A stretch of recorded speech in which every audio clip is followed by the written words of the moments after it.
Is it possible we just get stuck in that niche of that 0 to 10%? We never. I mean, I know it's possible, but do you think that's a high probability outcome? It's a good question. Back in, I think, 2011 or 12, one of the earliest articles that I wrote for Bitcoin Weekly, it was called something like Bitcoin, Esperanto, Linux, or the Internet. Right, basically comparing Bitcoin to like three different things that started off as being these very idealistic movements to replace the existing system with a totally different and much better system, right? So Esperanto was this constructed language invented by Ludwig Zamenhof in the late 19th century. The goal basically being to create a language which is easier to learn because it has much simpler and more regular spelling and grammar. The theory was that everyone would learn Esperanto in addition to their national language, and everyone could speak Esperanto with each other, and that would be the path to world peace, right? And Esperanto ended up not really succeeding, right? It's this fairly niche interest community at this point, and there are speakers, but it's like enthusiasts that are just in it as a hobby, like even much more than a pragmatic communication tool or like an actual attempts to make world peace at this point, right?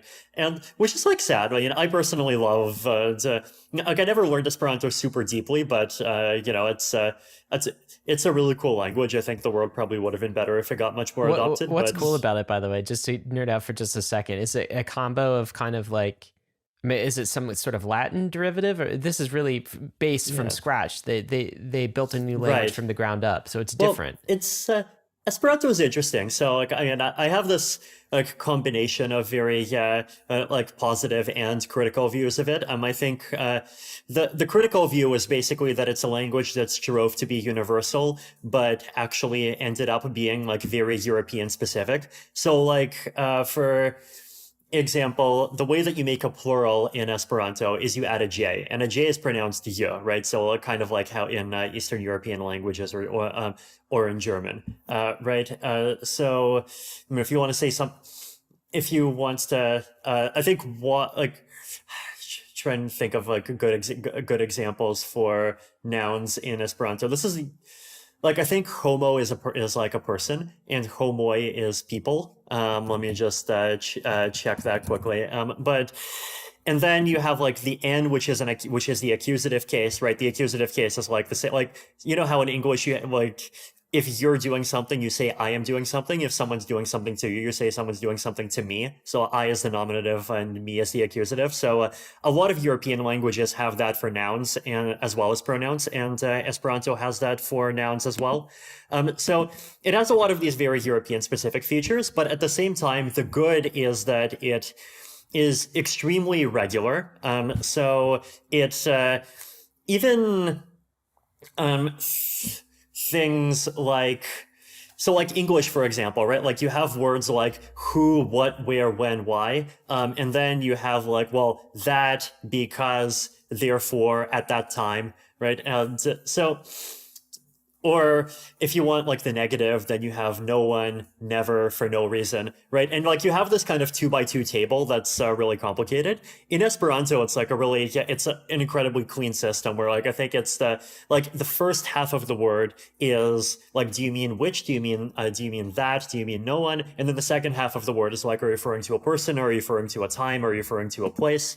Um, so it's got a lot of regularity in the grammar. It's got a lot of regularity in the spelling, right? So English has a lot of these, really dumb spelling rules, and you have to memorize spellings of a lot of words really thoroughly, including the word thoroughly, which like makes totally no sense. Like, But I guess that's the point, but, right? Even if you right, design the most perfect right, language from a technical uh-huh, perspective, that's not how right, you actually get adoption for a exactly, language, right? So there's like yes. the theoretical perfection. Right. So this is the analogy, right? It's it has all these beautiful technical properties, but the adoption roadmap basically went nowhere, right? And instead, like English had too much of a network effect, and especially post World War II, where pretty much every major country except for the United States got turned into ruins. That I think set English on a path to dominance, and I don't really think anything else is in a position to challenge it now, right? So that's Esperanto. Now, Linux is an interesting middle case, right? So Linux is interesting because it's kind of succeeded and it kind of has not succeeded, right? So Linux is this open source operating system, so it's an alternative to things like Mac and Windows. So I'm speaking right now through a computer that is running a Linux distribution. But Linux has had this interesting mixture of success and failure. So Linux on the desktop is mostly a failure. So it is a product that is continuing to be developed, and it is very usable, and I use it and I think it's great, but it just doesn't quite appeal to the majority of people, right? But on the other hand, Linux has become this really important like backend thing. So Android, for example, which a lot of phones use, runs on the Linux kernel. A huge portion of all the servers run on Linux. A huge portion of developers, like including people who write the Ethereum codebase, not all, but it's a very significant portion, they run Linux on their computers because Linux is just very developer friendly, right?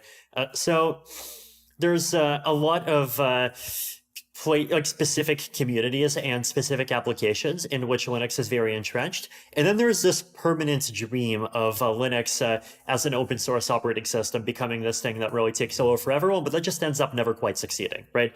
And then the third is the internet, and the internet is just obviously, completely taken over everything, right? And so my question back in 2011 is Bitcoin going to look more like Esperanto, more like Linux, or more like the internet? And I kind of was willing to accept all three possibilities as being likely, and I wasn't sure yet.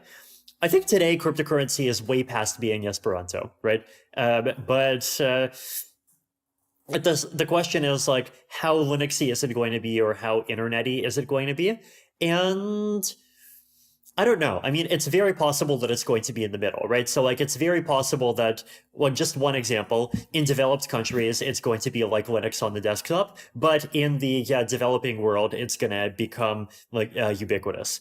It's very possible that in both worlds, it's going to be something that's organized or concentrated around a few particular industries where, like, say, reversibility of credit card transactions and other things just like totally makes no sense, and cryptocurrency is the best thing that works.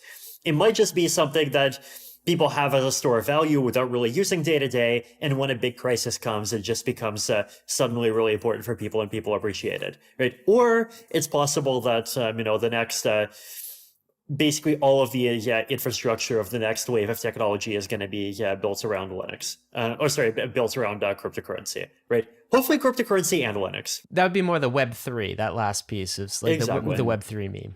Yeah, so which one is it going to be? I don't know. And I mean, I am a definite optimist on this. I think which one it's going to turn out to be depends crucially on how hard we try and what we try to do.